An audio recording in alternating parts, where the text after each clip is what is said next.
Bienvenidos y bienvenidas a su programa Monseñor Romero y la misión del Evangelio. Es sábado 29, el penúltimo día del mes de abril. Quiero contarles que hoy por la tarde vamos a ingresar a un retiro espiritual con la parroquia San Antonio Abad. Así que voy a estar desconectado desde eso de las 2 de la tarde hasta mañana, que tal terminemos el retiro con esta parroquia que me ha abierto las puertas, y yo agradezco a Dios que me permitan compartir con ellos y ellas la experiencia y mi acercamiento con Monseñor y todo ese trabajo de formación que hemos tenido con esta parroquia San Antonio Abad. Mañana seguramente va a hacer un video desde el lugar, desde ahí, desde la parroquia San Antonio Abad, desde el centro memorial El Despertar, ahí donde fue asesinado el padre Octavio y sus 4 compañeros aquel 20 de enero de 1979. En la primera parte del programa de hoy vamos a finalizar el segundo segmento de Monseñor Romero. Es un segmento que tiene que ver con lo que estudiamos ayer de cuán infieles o cuán raquíticos son los medios de comunicación social de este país. Lo eran y lo son, porque no le dan cobertura, no le dan la importancia a lo que realmente tiene importancia. Frente al contraste, decía Monseñor ayer, de lo que pasa en Europa, cuánta gente está interesada en conocer este proceso. Monseñor le llama proceso de liberación, esta lucha por la liberación, y el pueblo cuando aplaude es que está de acuerdo. Eso es el sentimiento y el asentimiento del pueblo. Cuando el pueblo aplaude es que asiente, está de acuerdo con lo que el predicador, con lo que el orador está diciendo. Cada vez que Monseñor menciona una palabra que el pueblo la siente como suya, como propia, el pueblo aplaude. Esto pasó en este segmento que vamos a escuchar ahora, cuando Monseñor Romero describe lo que pasa en Europa, contrario a lo que pasa aquí en el país.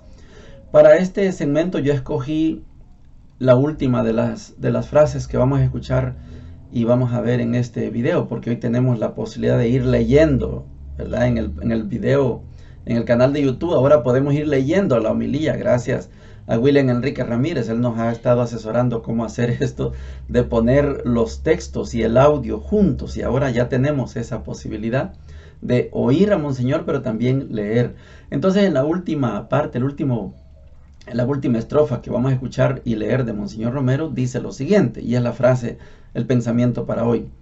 Ahora, en el marco de esta entrevista con Europa, y constatando la acogida que el corazón humano da al mensaje que aquí nosotros reflexionamos, quiero decirles con satisfacción inmensa que precisamente las lecturas de hoy ratifican esta doctrina y que nos dan hoy la última razón de por qué nuestra fe, nuestra iglesia, tiene que comprometerse sin miedo con las situaciones concretas, históricas, políticas de la hora, con tal de ser siempre iglesia y evangelio de nuestro Señor Jesucristo.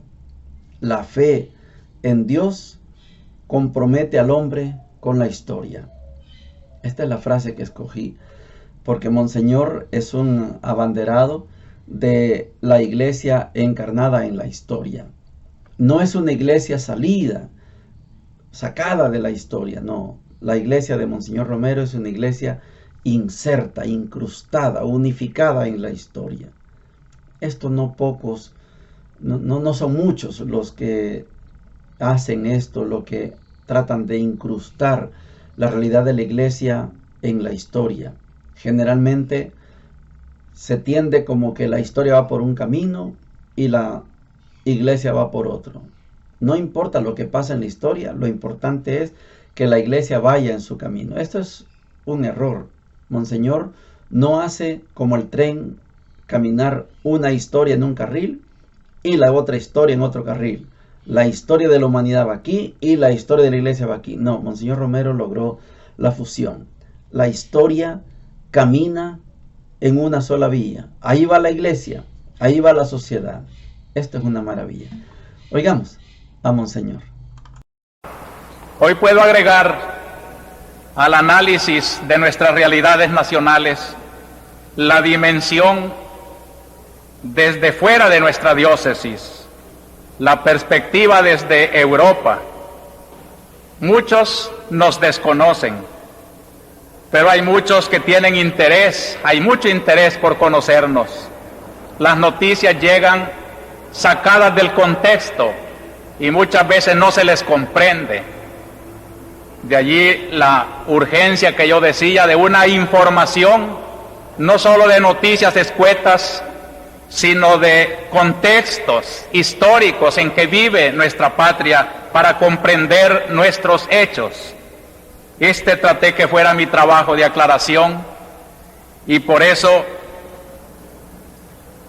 comprendí que muchos sí nos siguen de cerca y siguen con simpatía y solidaridad la lucha de nuestro pueblo y se solidarizan por nuestra liberación y se asombran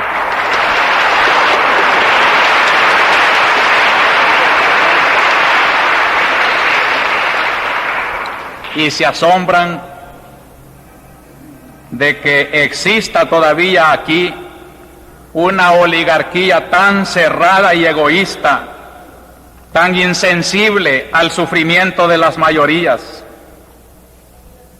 Esto no lo han dicho aquí los periódicos, y yo traté de decir que allí estaba precisamente la culpa principal de nuestros males. En este ambiente de simpatía y admiración, traté de decir la verdad de nuestra situación.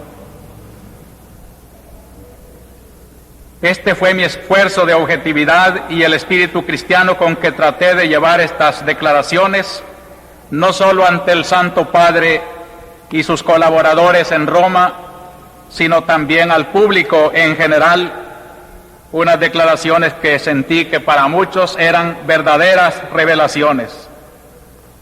Y por eso repito mi asombro de que aquí donde se viven las cosas se distorsionen y se dé una mala figura de la verdad de nuestra realidad. Quiero agradecer a la Secretaría de Comunicación Social del Arzobispado, lo mismo que a nuestros medios de comunicación, el haber hecho eco a la verdad de mi mensaje en aquellos países.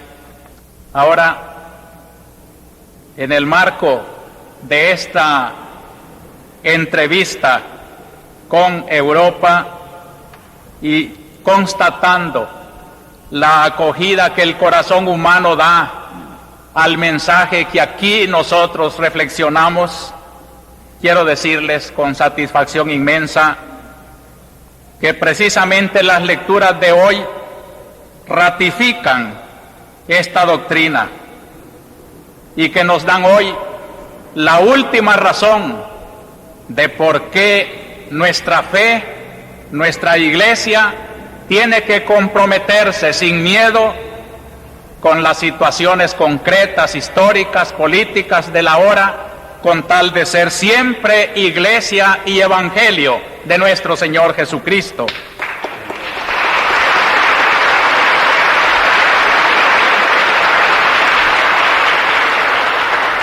La fe en Dios compromete al hombre con la historia.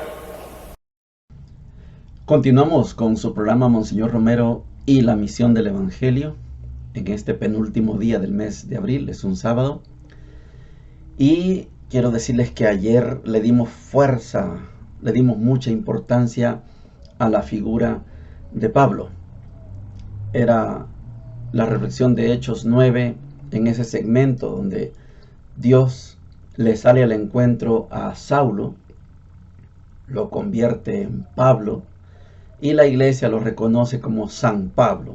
Ayer le dimos fuerza a esto, de una conversión de un perseguidor, pasa a ser perseguido, pero ya con la conciencia y lleno del Espíritu Santo, ser perseguido, en este caso, ya como cristiano, San Pablo lo entiende como un regalo de Dios.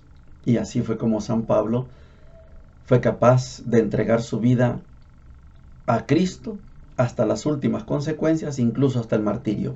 Hoy vamos a estudiar la otra figura, el otro pilar, el pilar que podemos llamarle también Simón, Pedro, San Pedro, o sea, los tres nombres. Simón el pescador, cuando Jesús le dice, ven, sígueme, te haré pescador de hombres. Ese pescador de hombres ya es Pedro, y por el testimonio, por la entrega, por la santidad, luego de haber recibido el Espíritu Santo, este Simón, Pedro, se convierte en el San Pedro, el apóstol Pedro. Hechos 9, 31 al 42 dice lo siguiente: en aquellos días, la iglesia gozaba de paz en toda Judea, Galilea y Samaria. Se iba construyendo y progresaba en la fidelidad al Señor y se multiplicaba animada por el Espíritu Santo. Pedro recorría el país y bajó a ver a los santos que residían en Lida. Encontró allí a un cierto Eneas, un paralítico desde hacía 8 años, no se levantaba de la camilla. Pedro le dijo, Eneas, Jesucristo te da la salud, levántate y haz la cama. Se levantó inmediatamente. Lo vieron todos los vecinos de Lida y de Sarón, y se convirtieron al Señor. Había en Jaffa una discípula llamada Tabita, que significa gacela. Tabita hacía infinidad de obras buenas y de limosnas. Por entonces cayó enferma y murió. La lavaron y la pusieron en la sala de arriba. Lida está cerca de Jaffa. Al enterarse los discípulos de que Pedro estaba ahí, enviaron 2 hombres a rogarle que fuera a Jaffa sin tardar. Pedro se fue con ellos. Al llegar a Jaffa, lo llevaron a la sala de arriba y se le presentaron. Se le presentaron las viudas mostrándole con lágrimas los vestidos y mantos que hacía Gacela cuando vivía. Pedro mandó salir a todos fuera, se arrodilló, se puso a rezar y dirigiéndose a la muerta dijo, Tabita, levántate. Ella abrió los ojos y al ver a Pedro se incorporó. Él la tomó de la mano, la levantó y llamando a los santos y a las viudas, se las presentó viva. Esto se supo por toda Jaffa y muchos creyeron en el Señor. Palabra de Dios. Te alabamos, Señor. Este es Pedro. Pedro ya no es Simón. Simón, el pescador, ya quedó atrás. Este es el Pedro que negó a Jesús, sí, pero ahora ya no es el que lo negó. Ahora, como ya está lleno del Espíritu Santo, ahora este Pedro, ya en vida, está haciendo los milagros que Jesús había anunciado. Ustedes harán estas cosas y las harán mayores. Basta con que tengan fe. Y Pedro ahora queda como un hombre verdaderamente de fe. En la lectura que viene a continuación del Evangelio, vamos también a ver la grandeza de este Pedro, del ex Simón y ahora el Pedro. Veamos en Juan 6, del 60 al 71. Vamos a leer de este trozo, es el final del discurso eucarístico que hemos venido estudiando en Juan. Juan 6, 60 al 71 dice lo siguiente. Muchos de los discípulos que lo oyeron comentaban, este discurso es bien duro, ¿quién podrá escucharlo? Jesús, conociendo por dentro que los discípulos murmuraban, les dijo, ¿esto les escandaliza? ¿Qué será cuando vean al Hijo del Hombre subir a donde estaba antes? El Espíritu es el que da vida, la carne no vale nada. Las palabras que les he dicho son espíritu y vida, pero hay algunos de ustedes que no creen. Desde el comienzo sabía Jesús quiénes no creían y quién lo iba a traicionar. Y añadió: por eso les he dicho que nadie puede venir a mí si el Padre no se lo concede. Desde entonces, muchos de sus discípulos lo abandonaron y ya no andaban con él. Así que Jesús dijo a los 12: ¿también ustedes quieren abandonarme? Simón Pedro le contestó: Señor, ¿a quién iremos? Tú tienes palabras de vida eterna. Nosotros hemos creído y reconocemos que tú eres el consagrado de Dios. Jesús les respondió: ¿no soy yo acaso el que los eligió a ustedes, los 12? Sin embargo, uno de ustedes es un diablo. Lo decía por Judas Iscariote, uno de los 12 que lo iba a entregar. Palabra del Señor. Gloria y honor a ti, Señor Jesús. Quizá hay necesidad de explicar qué es lo que pasa en esta parte final del discurso. Vamos a tratar de distinguir lo que son los discípulos de lo que son los apóstoles. La palabra discípulo significa seguidor, el que sigue. Apóstol es el escogido y enviado. Jesús no escoge a los discípulos lo siguen, pero sí Jesús escoge: vení, vení, vení. Él escoge y al venir los envía. Este es el apóstol. Muchos discípulos abandonaron a Jesús. Este discurso es muy difícil de escuchar, es duro, y se fueron. Y la pregunta de Jesús, no a los discípulos, sino a los 12: ¿y ustedes también me van a abandonar? Después de haber escuchado todo el discurso eucarístico, ¿ustedes me van a abandonar? Ya les he dicho que quien come mi carne, quien bebe mi sangre, tiene vida eterna. ¿Me van a abandonar? Pedro, en nombre de los apóstoles, y podemos decir también en nombre de los discípulos, Pedro tiene la capacidad de comprender que no hay en otro, ni en otro momento, no hay palabras de vida eterna. Pedro, Simón Pedro, tiene que reconocer que está frente al ungido de Dios. No tiene otra oportunidad, Pedro. ¿Es ahora o no es nunca?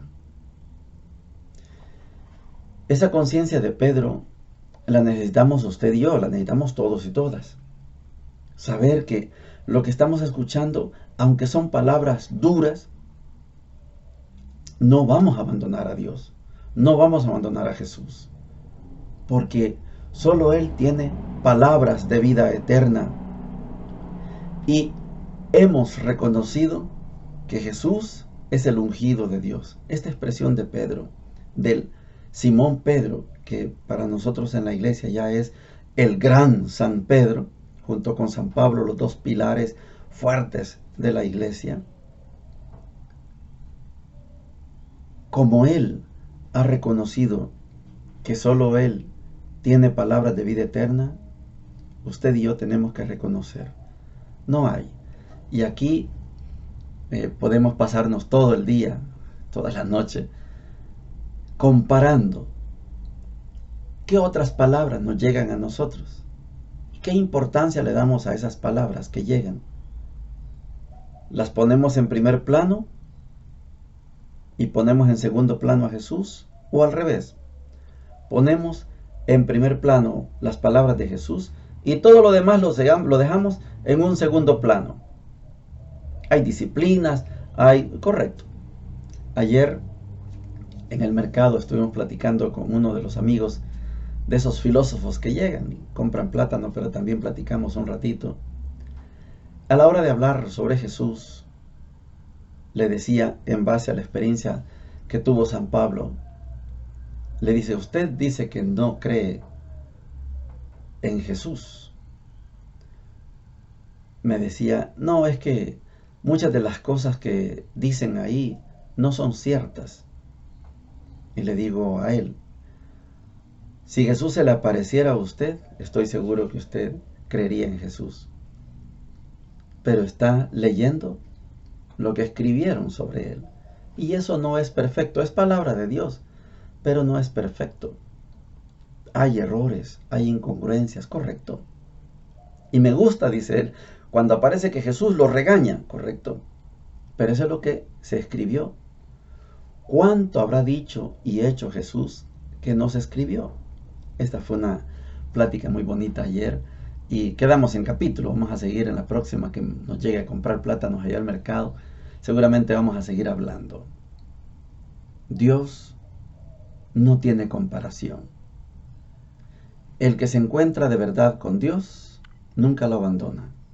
Esta es una verdadera consecuencia. Por eso se entiende que muchos y muchas hayan logrado dejar la vida pasada y a la hora de encontrarse con este Jesús que tiene palabras de vida eterna, nunca lo abandonan.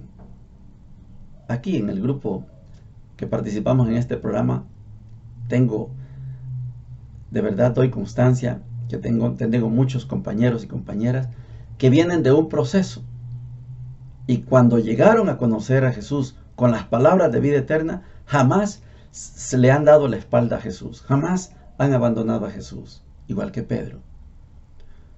Comprendieron que Jesús tiene palabras de vida eterna y nunca más se han retirado de Jesús.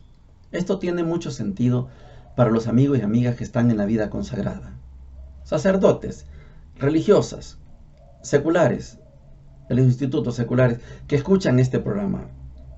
Una vez comprendieron que Jesús tiene palabras de vida eterna, nunca le han dado la espalda a Jesús. Se han quedado. Y esta es una bondad que tiene este programa, porque estamos presentando a una persona que se llama Monseñor Romero, que es testimonio para usted y para mí, para todos y todas. Monseñor Romero, cuando se encontró con Dios, nunca lo abandonó. Y sabía que Dios nunca lo iba a abandonar a él. Por muy difícil que fuera la vida, por muy recia que fuera la persecución, Monseñor Romero jamás abandonó a Jesús, porque sabía que Jesús es el único que tiene palabras de vida eterna. Por eso Monseñor puso en segundo plano lo demás, siempre en el primer plano a Jesús. Lo demás está en un segundo plano. Así lo hizo él, y por eso hoy también Monseñor Romero es uno de los grandes pilares de nuestra iglesia. Bendiciones para todos y para todas.